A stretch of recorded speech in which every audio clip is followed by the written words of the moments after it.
ভারতে আবারও অস্তিত্ব সংকটে পড়েছে মুসলিমরা। বাতিল করা হচ্ছে যথাযথ কাগজপত্র না থাকা ব্যক্তিদের নাগরিকত্ব। নাগরিকত্ব সংশোধনী আইন প্রথমবারের মতো ধর্মভিত্তিক নাগরিকত্বের মানদণ্ড নিয়ে এসেছে। এরপর থেকেই একের পর এক ঘটনায় ধর্মীয় বিভাজন স্পষ্ট হয়ে উঠছে। তবে ভারতে ধর্ম নিয়ে রেষারেষি ও কোন্দল এই প্রথম নয়।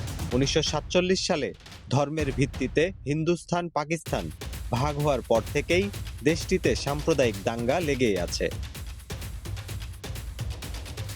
এরই ধারাবাহিকতায় সুপ্রাচীন ও ঐতিহাসিক বাবরি মসজিদ ভাঙার মতো ঘটনা প্রত্যক্ষ করেছে ভারতের মুসলিমরা।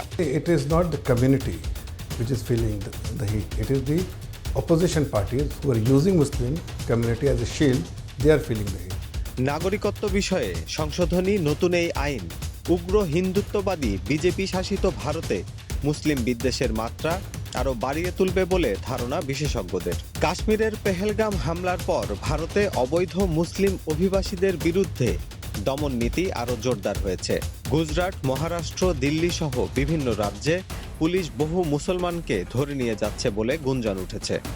2024 সালের ঝাড়খণ্ড বিধানসভা নির্বাচনের আগে বিজেপি ঘোষণা করেছিল যে তারা নবনির্বাচিত উড়িষ্যার বিজেপি সরকারের মতো অবৈধ বাংলাদেশি মুসলিমদের খুঁজে বের করার অভিযান চালাবে।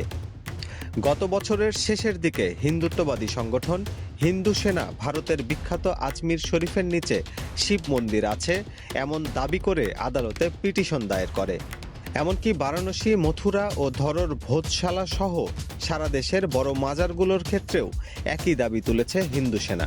1947-এ দেশভাগের সময় ভারতীয় মুসলিমদের নৈতিক, আইনি এবং সাংবিধানিক যে প্রতিশ্রুতি দেওয়া হয়েছিল, ভারত সরকারের বর্তমান পীড়ন নীতি সেই প্রতিশ্রুতির সুস্পষ্ট লঙ্ঘন। হাসান অয়ন, উইকলি ইনকিলাব।